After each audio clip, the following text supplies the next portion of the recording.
نحمدہ نصلی علی رسولہ الکریم اما بعد فاعوذ باللہ من الشیطان الرجیم بسم اللہ الرحمن الرحیم رب اشرح لی صدری ویسر لی امری واحلل عقدۃ من لسانی یفقہوا قولی رب یسر ولا تعسر وتمم بالخیر اللہم فقہنا فی الدین۔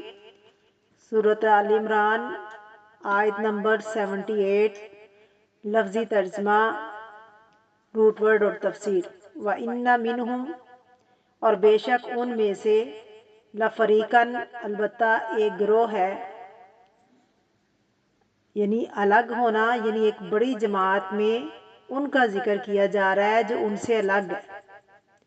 یلوون، وہ موڑتے ہیں، لام واو یا اس کا روٹ ہے لوا یلوی لین، موڑنا، کسی چیز کو بل دینا، سر کو یا زبان کو خم دینا، کلام میں ایسا رد و بدل کرنا جس سے اصل مفہوم بدل جائے۔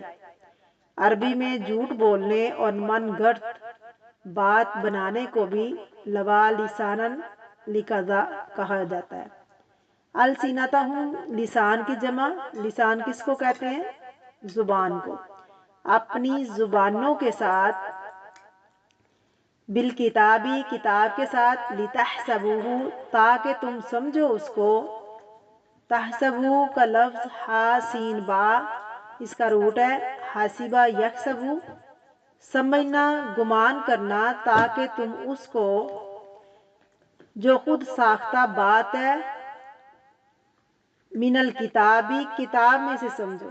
وما ہوا، حالانکہ نہیں وہ، من الکتابی، کتاب میں سے، ویقولون، اور وہ کہتے ہیں، ہوا وہ، من عند اللہ، اللہ کے پاس ہے۔ وما ہوا، حالانکہ نہیں وہ، من عند اللہ، اللہ کے پاس ہے۔ ویقولون، اور وہ کہتے ہیں، علی اللہ، اللہ پر، الکذب، جھوٹ، وہم، اور وہ، یعلمون، جانتے۔ تفسیر۔ بسم اللہ الرحمن الرحیم۔ وَإِنَّ مِنْهُمْ، اور بے شک ان میں سے، کن میں سے؟ اہل کتاب میں سے، لَفَرِيقًا، البتہ ایک فریق، ایک گروہ ہے، کیا کرتا ہے وہ؟ یلوون السنتہم بالکتاب، اپنی زبانوں کو کتاب کے ساتھ بل دیتا ہے، مروڑتا ہے، کیا کرنے کے لیے؟ لتحسبوہ من الکتابی، تاکہ تم سمجھو اس کو، کس کو؟ اس بات کو جو انہوں نے خود بنا لی، یا اپنی زبانوں کو موڑ کر، کیا کہتے ہیں؟ من الکتاب، کتاب میں سے، یعنی اللہ کی کتاب میں سے ہے۔ وما ہوا من الکتاب، حالانکہ وہ کتاب میں سے نہیں ہوتا۔ وَيَقُولُونَ، اور وہ لوگوں سے کہتے ہیں، من عند اللہ، کہ یہ اللہ کی کتاب میں سے ہے، اللہ کی طرف سے ہے۔ وَيَقُولُونَ عَلَى اللَّهِ الْكَذِبَ، اور وہ اللہ پر جھوٹ بولتے ہیں، جو اللہ کی طرف سے نہیں، اللہ کا بتاتے ہیں۔ وَهُمْ يَعْلَمُونَ، اور وہ سب جانتے ہیں کہ وہ کیا کر رہے ہیں۔ ابن عباس کہتے ہیں رضی اللہ تعالیٰ عنہ کہ یہ آیت یہود و نصارہ کے حق میں نازل ہوئی، کیونکہ انہوں نے تورات اور انجیل کو بگاڑ لیا تھا اور کتاب میں اس عبارت کو ملا لیا تھا جو اس کتاب میں سے نہ تھی۔ اس کی مثال جیسے ہم نے پیچھے پڑھی ہے، رائنا کا لفظ، اہل کتاب اپنی کتاب میں لفظی اور معنوی تحریف کرتے رہے، اور اس کا مقصد کیا تھا؟ لوگوں کو حق سے بھٹکانا، گمراہ کرنا، لوگوں کے سامنے ایک ایسا دین پیش کرنا، دین کے نام پر جو دراصل دین نہیں تھا۔ اور وہ کیا کہتے؟ رائنا، رائنا کو رائنا کہتے، لینن، یعنی اپنی زبانوں کو موڑ کر کے لفظ کو بیان کرتے، بولتے، پھر دینی، دین میں تان یا تانا دینے کے لیے، سورۃ معاہدہ میں بھی آتا ہے، وہ کلام کو اپنی جگہ سے پھیر دیتے ہیں۔ تو یہاں اہل کتاب کا اپنی کتابوں کے ساتھ عمومی رویہ بیان کیا کہ انہوں نے اللہ کی کتاب کے ساتھ کیا معاملہ کیا۔ یہاں پر خاص طور پر ایک گروہ کا ذکر کیا گیا ہے، ظاہر ہے کہ یہ گروہ ان کے علماء کا گروہ ہے کیونکہ عوام کو کتاب تک رسانی ہی نہ تھی، عوام تو بیچاری بس اسی پر چل رہے تھے جو ان کی کتاب کے نام پر بتا، کیونکہ عوام کو کتاب تک رسائی نہ تھی، عوام تو بس اسی پر چل رہے تھے جو ان کو کتاب کے نام پر بتا دیا جاتا تھا۔ تو یہ جرم کس کا تھا؟ ان کے بڑے لیڈرز کا تھا، اور خصوصی طور پر یہاں جس کا ذکر کیا گیا وہ یلوون السنتہم کا کیا گیا، اور یہ یلوون کا لفظ جو ہے لوا یلوی سے ہے۔ اس کا مطلب، اس کا معنی ہوتا ہے زبان کو بل دینا، موڑنا، اس کو خم دینا، کلام میں ایسا رد و بدل کرنا کہ جس سے اصل مفہوم بدل جائے۔ اور یہ دو طرح سے ہوتا ہے، نمبر ایک حسی اور معنوی۔ بعض اوقات لفظ میں تبدیلی کر دیتے ہیں اور بعض اوقات معنی میں تبدیلی، کبھی ایسا بھی کرتے کہ یعنی کتاب کی کسی عبارت کو بالکل ایسے پڑھے تاکہ لوگ سمجھیں کہ شاید یہ کتاب کا کوئی حصہ ہے۔ مثلاً آج کے دور میں کوئی عربی کا شعر اس طرح پڑھے کہ جیسے قرآن پاک کی تلاوت کی جاتی ہے، تو عام اور جاہل انسان کیا سمجھے گا کہ یہ قرآن پڑھ رہا ہے، جم جم کر عربی میں اس طرح بات کرتے ہیں کہ جیسے وہ قرآن پڑھ کر سنا رہا ہو، حالانکہ وہ قرآن نہیں ہوتا۔ عام لوگ کیوں نہیں پہچان سکتے؟ کیونکہ ان کو اس کا پتہ نہیں ہوتا کہ قرآن پاک کیا ہے۔ جس کو پتہ ہو نا تو وہ قرآن پاک کو فوراً پہچان لے گا۔ تبدیلی کرتے تو تھے، کیوں کرتے تھے؟ تاکہ عمل نہ کرنا پڑے، یا یہ کہ اگر ایسا حکم ہے جو ان کے مقصد یا مطلب یا مفاد کے خلاف جا رہا ہے تو اس میں وہ تبدیلی کر دیتے تھے اور لوگوں کے سامنے سچے ہو جاتے کہ ہم جو کر رہے ہیں وہ ٹھیک ہے، خود نہیں بدلتے، قرآن کو بدلتے ہیں، حالانکہ ان کو چاہیے کہ خود کو بدلیں۔ قرآن مجید اور باقی کتابوں میں فرق یہ ہے کہ قرآن مجید میں کوئی شخص لفظی تحریف یعنی حسی طریقے سے کوئی تبدیلی نہیں کر سکتا۔ قرآن پاک میں آگے پیچھے سے کوئی بھی تبدیلی نہیں کر سکتا، اس میں باطل داخل ہو ہی نہیں سکتا، کیونکہ اللہ تعالیٰ نے اس کی حفاظت کا ذمہ خود لیا۔ اِنَّا نَحْنُ نَزَّلْنَا الذِّكْرَ وَإِنَّا لَهُ لَحَافِظُونَ، ہم نے ہی ذکر کو اتارا، ہم نے ہی اس کو نازل کیا اور ہم ہی اس کی حفاظت کریں گے۔ لیکن آج بھی بہت سے لوگ اس میں معنی اعتبار سے اس کی تبدیلی کی کوشش میں لگے رہتے ہیں، لیکن اللہ رب العزت نے اس کا بھی انتظام کر رکھا ہے۔ اللہ ہر دور میں ایسے لوگ پیدا کرتا رہتا ہے کہ جو ایسے باطل پرست جو لوگ ہوتے ہیں یا جن کی نیت جو ہے وہ ٹھیک نہیں ہوتی، وہ قرآن کے مفہوم کو بدلتے ہیں، ان کی ایسی بدنیتی کو اللہ تعالیٰ ظاہر کرتا رہتا ہے۔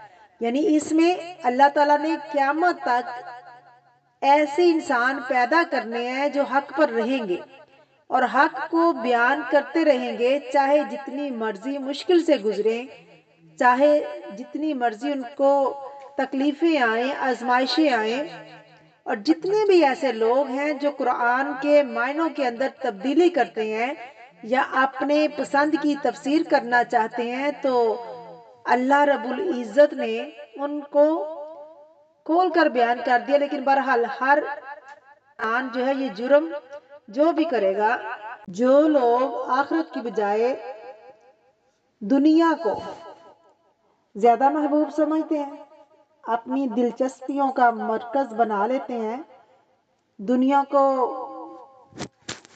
اپنا بناتے ہیں، یا پھر آخرت کے منکر ہو جاتے ہیں، کتاب کے منکر ہو جاتے ہیں، یا پھر بعض اوقات زبان سے تو انکار نہیں کرتے لیکن عملی طور پر ایسی حرکتیں کر کے دراصل انکار ہی کر رہے ہوتے ہیں۔ قرآن پاک میں یا کسی الہامی کتاب میں تبدیلی کا مطلب کیا ہے؟ کہ جو اللہ نے اتارا ہے آپ اس کو نہیں مان رہے، وہ آپ کی پسند کا نہیں ہے، آپ اسے تبدیل کر رہے ہیں، اور یہ بہت بڑا جرم ہے۔ اور پھر یہ سب کچھ کر کے آپ دیکھیں لوگوں کو دھوکے میں ڈالتے ہیں، اسی لیے پیچھے کہا گیا ہے لما تلبسون الحق بالباطل وتکتمون الحق، اور تم حق کو چھپاتے ہو۔ یہاں بھی یہی بات کہی جا رہی ہے کہ جو بات اللہ تعالیٰ نے فرمائی نہیں وہ بات لوگوں کو بتاتے ہیں تاکہ لوگ اسے قبول کر لیں۔ بالکل ویسے ہی عمل ہے جیسے اللہ کی نام کی قسمیں کھانا ہے، اور بات یہ ہے کہ یہ سب کچھ وہ جان بوجھ کر کر رہے ہیں۔ اس سے کیا بات پتہ چلتی ہے؟ اس سے یہ بات سمجھ میں آتی ہے کہ بعض لوگوں کے اندر علم کی کثرت کے باوجود خدا کا خوف نہیں ہوتا، یعنی انسان کو کسی ڈگری پر، کسی کے بڑے مذہبی مقام پر، ظاہری حالت پر دھوکہ نہیں کھانا چاہیے، کیونکہ بعض لوگ دین کے نام پر دنیا کا کاروبار کر رہے ہوتے ہیں، اپنی دنیا چمکا رہے ہوتے ہیں، دنیاوی فائدے حاصل کرنے کے پیچھے ہوتے ہیں، اور اس میں صرف اہل کتاب ہی نہیں، یہود و نصارہ ہی نہیں، نبی صلی اللہ علیہ وسلم نے اپنی امت کو بھی اس سے خبردار کیا۔ ہم سب کے لیے بھی اس میں ایک وارننگ ہے۔ ہم سب کو کیا کہا جا رہا ہے؟ نبی صلی اللہ علیہ وسلم نے کیا فرمایا؟ تم میں سے پچھلے اقوام کے طریقوں پر جو بھی چلے گا تو وہ کیا ہے؟ وہ میرے طریقوں پر نہیں ہے، تم بھی وہی کرو گے جو وہ کر رہے ہیں، تو حتیٰ کہ کوئی گو کے بل میں گھسے تو تم بھی وہاں جا کے گھسو گے۔ سٹیپ بائی سٹیپ وہ خرابیاں جو اہل کتاب میں تھی تمہارے اندر بھی آ جائیں گی۔ اور یہ حقیقت ہے کہ آج بھی لوگ مسلمانوں کے اندر دین کے نام پر مذہبی لیڈرز کیا کرتے ہیں؟ قرآن کو آؤٹ آف کنٹیکسٹ استعمال کرتے ہیں، اپنے من مانے اور مطلب مفہوم نکالنے کے لیے اس کو اس کی جگہ سے نکال کے کچھ سے کچھ معنی دے دیتے ہیں۔ اسی طرح لوگوں کو گمراہ کرتے ہیں، دین کی حقیقی روح سے ناآشنا ہوتے ہیں، اور یہاں پر اہل کتاب سے محتاط رہنے کی ضرورت ہے۔ مسلمانوں کے اندر ایسے دیندار لوگوں سے محتاط رہنے کی ضرورت ہے جو کیا کریں؟ دین یا کتاب کا اصل مفہوم بدل دیں، اور یہ کتاب دین کے نام پر لوگوں کو دھوکہ دیں۔ قرآن پاک کی وہ تفسیر کریں جو اللہ نے اتاری نہیں، جو سنت کے خلاف ہو۔ اللہ نے عقل دی ہے، اپنی عقل کو یوز کریں۔ اس لیے پھر علم حاصل کرنے کی ضرورت ہے، قرآن مجید کو سمجھیں، کیونکہ انسان تب ہی دھوکے سے بچ سکتا ہے، محفوظ رہ سکتا ہے جب وہ قرآن پاک کو پڑھے۔ کسی بھی معاملے میں دنیاوی بزنس کرنے جائیں تو وہاں بھی دھوکہ ہوتا ہے۔ ان سے کیسے بچ سکتے ہیں؟ جب آپ بہت ساری چیزوں کو سمجھ رہے ہوتے ہیں۔